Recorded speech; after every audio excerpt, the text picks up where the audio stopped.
several days, but plenty to get to in terms of different cross-examination of his ex-girlfriend, Cassie, on the stand today. We're going to be joined right now by Fox 5's reporter, Lisa Evers, outside of the courthouse. I know you spent time inside of that room learning details, witnessing the testimony from Cassie. What did we learn today? What were the big takeaways, Lisa? Well, I think the big takeaway, Andy, was just like yesterday, we had a late afternoon bombshell being dropped by Cassie on that witness stand as she gave her testimony. She told the court that in 2012, Sean Diddy Combs had a drug overdose. Now, this was hours of testimony where she was being questioned by one of Diddy's defense attorneys about the use of drugs in their relationship, that it was part of this kind of party drug culture lifestyle. And it seems to be part of the defense's strategy to portray her relationship troubled with Sean, as a troubled one with Sean Combs, where they were both using drugs, which supposedly explains the erratic and some of the abusive behavior, according to the defense. But what she said was that they had turned to these painkillers. She had turned to them in particular after the physical and emotional after effects of these freak-offs, and that they'd be high for a couple of days and using IV vitamin drips in order to get back up so they could continue partying.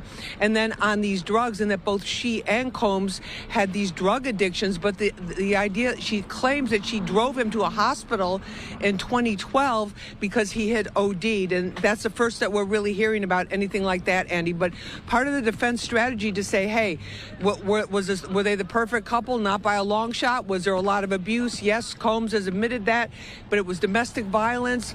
There was a lot of drug use, but this was not sex trafficking. So they're trying to create that picture and portray that picture, Andy.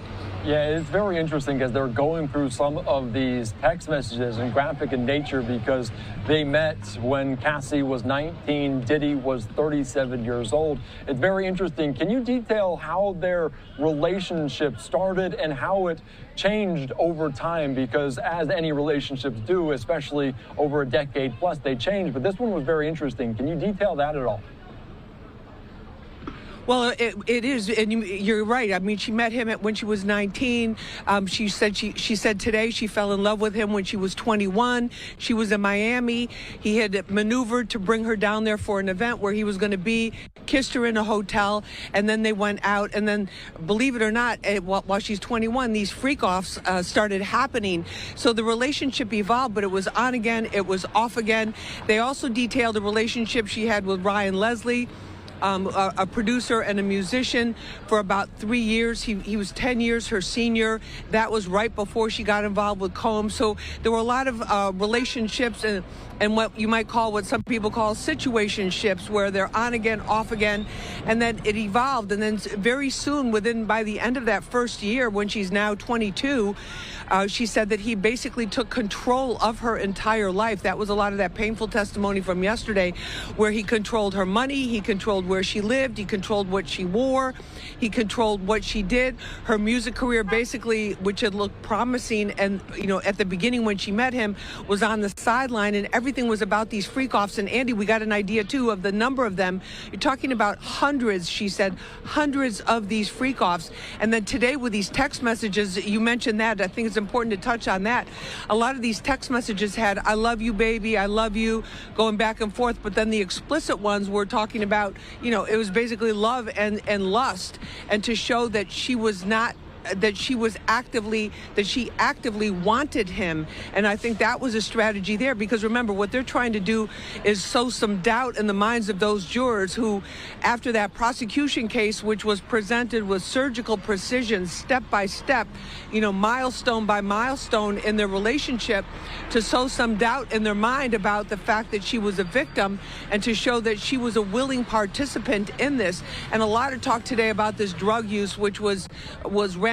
She was asked, would you consider Diddy a high-functioning drug addict? And she said yes, because, the other thing that's incredible is that while he's at the height of his career, his business, his basically building his empire at this point early on in those first 5 years of their relationship, doing all these drugs, all these freak-offs, and yet he's still running these multi-million-dollar businesses and becoming the billionaire that ended up on the Forbes billionaires list. So it was very fascinating, and at times the jury looked bored, though, because the defense was, after coming after the prosecution, which was basically like rapid fire by the script and everything planned out, there was a lot of lag time. Some of the jurors looked, as if they were getting a little bit bored with it, but we'll see where it's all going, and that's not quite clear yet. But we think it's definitely according to the defense's plan that they outlined early on in the pre-trial hearings, where they were going to insist domestic violence, not sex trafficking, and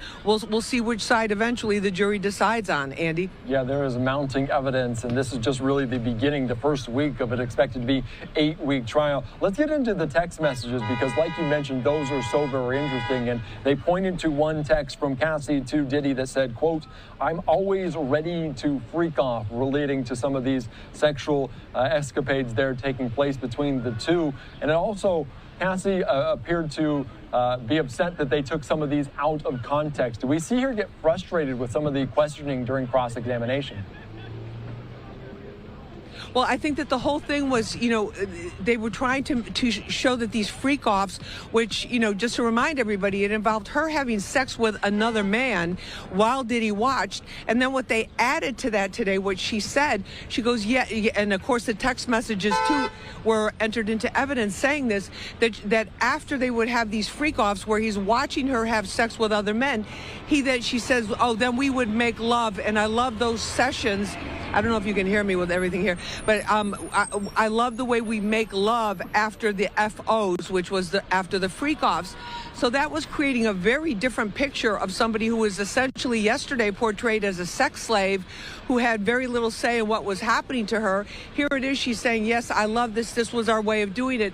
Now, she explained that she all she really wanted was a kind of a basic relationship with Combs, one-on-one, that type of a thing, and that clearly was not in the cards for them, and it was clearly not something that Combs had any interest in whatsoever being exclusive, because jealousy was another big theme that the defense had said they were going to show, and that was portrayed in some of those text messages too, Andy. Yeah, that is a very good point. The jealousy point was something that I was going to bring up. Another point I want to ask you about is Cassie on the stand, as they had a kind of a deal going into this trial that she would be off the stand by Friday, that they wouldn't have to have her come back after the weekend. Do you think that is happening? Do you think it wraps up in terms of cross-examination, some rebuttal questions by tomorrow? I think Andy, we were waiting for the judge to actually have a ruling on that. Yep. And the court, the session today went a little bit longer, which we're taking. I came out here to do, to do my various hits, but I think the session went longer today. This judge, when he can, is keeping everything on track, watching the clock, keeping things moving forward. She is very, very pregnant by all accounts, 8.5 or even almost 9 months pregnant. I don't think they want to risk anything. It's been quite an ordeal for her emotionally. Her family was in court again, her husband, her mother, her brother, her lawyer, other supporters, and I think it's going to get nasty, but I think they want to have it wrapped up with her by the cross-examination tomorrow. And apparently there's some, I don't know if it's an actual hard and fast rule or if it is professional practice and standards, but whatever amount of time the defense, the prosecutors had with her, which was about a day and a half of 2 days, the defense is allowed the same amount of time. So that would mean that they would not have any time past tomorrow if they get started, resume the cross-examination tomorrow morning. So I really do think, and from everything we're seeing now, that the cross-examination is going to wrap up by tomorrow. I don't know whether or not they can bring in another lawyer. The other thing, Andy, I want to point out is really interesting today on Combs' side. Luigi Mangione's attorney showed up in court to show support for Combs. Of course, she's married to Combs' lead attorney, Mark Agnifilo, Karen Friedman Agnifilo, but she was there, and Diddy looked happy to see her. So we'll see what happens tomorrow, who's going to continue with that cross-examination. But they're really, they didn't really have any like gotcha moments with Cassie in terms of catching her in inconsistency or anything like that. But we'll see what happens tomorrow. Andy? Right. My last question before I let you go, Lisa, because this has been so very insightful into day 4 of this case. But as we watched during open statements, it's not only about what they say, but who says it in terms of the lawyer that presents some of this. And it was interesting to look at the cross-examination, as it was Anna Esteveo there cross-examining, asking questions, chit-chatting with Cassie, getting comfortable with her.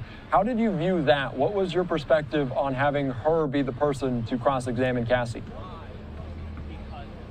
Well, I think they definitely, it was clear to everybody, they definitely wanted a woman to do it. They definitely wanted a woman, a woman to approach her. And she was being very, I don't want to say laid back, because Anna, the defense lawyer, she was, of course, very, very involved. But in terms of the approach with her, it was much more conversational. But she was also, there were a lot of objections by the prosecution to the way she was asking questions. And then we learned also, too, from sources that early this morning, the defense had failed to meet the request. There was an April 27th deadline for them to supply the prosecution with all of the evidence that they would be presenting in court, like all of these text messages, and apparently that didn't happen. They missed that deadline. So yesterday the judge had ordered them to get them to the prosecutors as soon as possible, like basically ASAP.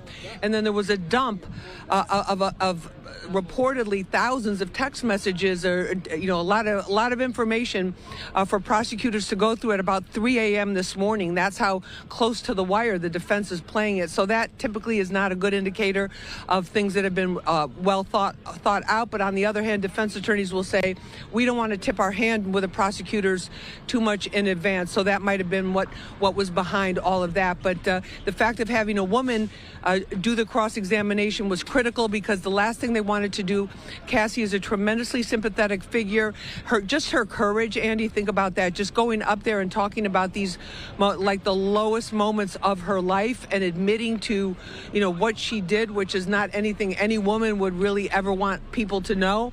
And doing it in open court with the eyes of the world on her, that takes a lot of guts. And of course, the other bombshell from yesterday, we have to remind people, was the $20 million that she got as the settlement from Combs. She was asked another question, Andy, that was really, really important, that everybody in the court was kind of like going, whoa.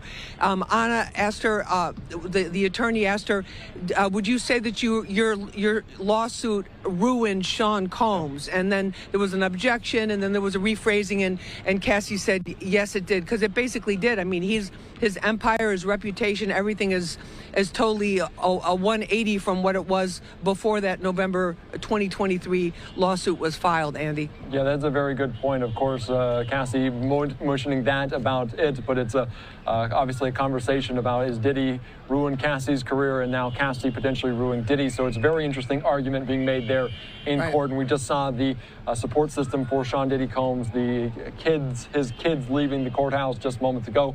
Lisa Evers, I appreciate your time, though. Great insight, as always. Day number 4 wrapping up there in New York City. We appreciate it. All right. Thank you so much, Andy. Take care. Thank you so much. All right, great conversation as always here on Live Now from Fox. That cross-examination of Cassie in this Diddy trial. I want to take you back out there one more time. As you can see, the courthouse, as we just saw the children for Sean Diddy Combs, some of them in the courtroom today. Of course, the twin girls, I believe, appeared today.